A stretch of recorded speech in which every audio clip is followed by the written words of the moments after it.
इसमें जो बंदोबस्ती के जो डेडलाइन डेट्स थे, जिस कारण से लोगों को समस्या हो रही थी, उसमें परिवर्तन किए गए हैं ताकि लोगों को सहूलियत हो। लेकिन जो टाइमलाइंस हैं जिसके कारण से लोगों को भाग-दौड़ करनी पड़ती थी, समय पे अपना कागज़ात जमा नहीं करने पड़ते थे, उसके टाइमलाइन में संशोधन करते हुए 180, 90, 60 कर दिए हैं। जो पूर्व में 15 दिन था, कुछ 30 दिन थे, कुछ 60 दिन थे। बिहार में जमीन सर्वे में आ रही दिक्कतों के बीच सरकार ने लोगों को राहत दी है। नीतीश सरकार ने लैंड सर्वे की टाइमलाइन बढ़ा दी है। सरकार ने जमीन सर्वे की डेडलाइन को 6 महीने और बढ़ा दिया है। सेल्फ डिक्लेरेशन के लिए 180 दिनों का समय मिला है। इसमें रैयत का दावा करने के लिए 60 दिन और दावे के निपटारा के लिए 60 दिन का समय मिलेगा। आज पटना में सीएम नीतीश की अध्यक्षता में हुई कैबिनेट की मीटिंग में इस फैसले को मंजूरी मिली। वहीं कैबिनेट बैठक में कुल 33 एजेंडों पर मुहर लगी है। संबंधित विभाग ने विस्तार से सभी मंजूरी की जानकारी दी है। बिहार राज्य विशेष सर्वेक्षण एवं बंदोबस्ती संशोधन नियमावली 2024 इसकी स्वीकृति दी गई थी। इसमें जो बंदोबस्ती के जो डेडलाइन डेट्स थे, जिस कारण से लोगों को समस्या हो रही थी, उसमें परिवर्तन किए गए हैं ताकि लोगों को सहूलियत हो। जैसे जो स्व घोषणा समर्पित करने के लिए अवधि विस्तार करते हुए 180 कार्य दिवस का समय दिया गया है। राजस्व ग्राम के मानचित्र सत्यापन के लिए 90 कार्य दिवस, रैयतों से दावा या आक्षेप प्राप्त के लिए 60 दिवस और रैयतों से प्राप्त दावा और आक्षेप निपटारे के लिए 60 दिवस। मैं डिटेल्स मैं आपको उपलब्ध करा दूंगा, लेकिन जो टाइमलाइंस हैं जिसके कारण से लोगों को भागदौड़ करनी पड़ती थी, समय पे अपना कागजात जमा नहीं करने पड़ते थे, उसके टाइमलाइन में संशोधन करते हुए 180, 90, 60 कर दिए हैं। जो पूर्व में 15 दिन था, कुछ 30 दिन थे, कुछ 60 दिन थे। तो मैं आपको डिटेल आपको दे दूंगा, मैं आपको पूरा डिटेल दे दूंगा कि कब से है।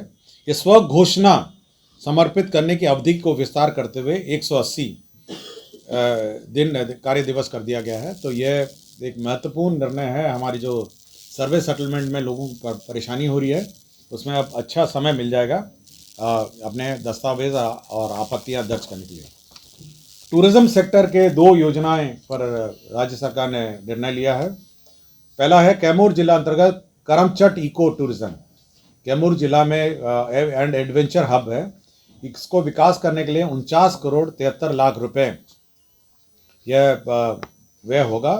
49 करोड़ 73 लाख। ये कैमूर के जो वन्य प्राणी अभयारण्य है, जो हमारे ये जो फॉरेस्ट है, वहाँ एक पर्यटक स्थल है और काफ़ी पर्यटक वहाँ आते हैं। और इसको state of the art tourism facility देने के लिए eco tourism and adventure hub के रूप में विकास करने के लिए कैमूर जिला अंतर्गत करमचट इको टूरिज़्म, इसमें 49 करोड़ 73 लाख की योजना स्वीकृत की गई। और जो दूसरी टूरिज़्म सेक्टर में जो योजना स्वीकृत हुई है, वो सहरसा जिला अंतर्गत जो मत्स्यगंजा झील है, आपको देखा होगा मत्स्यगंजा झील बिल्कुल सहरसा जिले के बिल्कुल जिला मुख्यालय के बीच में है।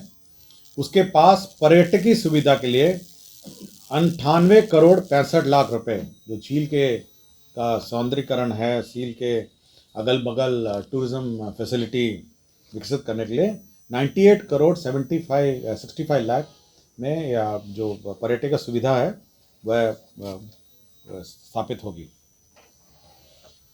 शिक्षा विभाग में जो हमारे महादलित एवं अल्पसंख्यक वर्गों को जो अक्षर आंचल योजना कार्यक्रम है, जिसमें विभिन्न टोलों में महादलित टोलों में और अल्पसंख्यक टोलों में जो शिक्षा सेवकों का मानदेय है, वो नियमित रूप से भुगतान नहीं हो पा रहा था, क्योंकि उसको हम लोगों ने नॉन प्लान जो प्रतिबद्धित व्यय में रखा हुआ था, और उसको रेगुलर करने के लिए उसको योजना मद में उसको ट्रांसफ़र कर दिया गया है।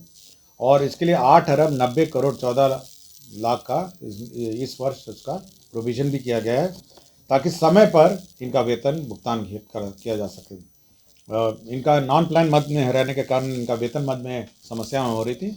तो अब समय पर ये महादलित एवं अल्पसंख्यक वर्ग के जो कर्मी हैं, अक्षरांचल योजना के अंतर्गत उनको अब वेतन देय होगा।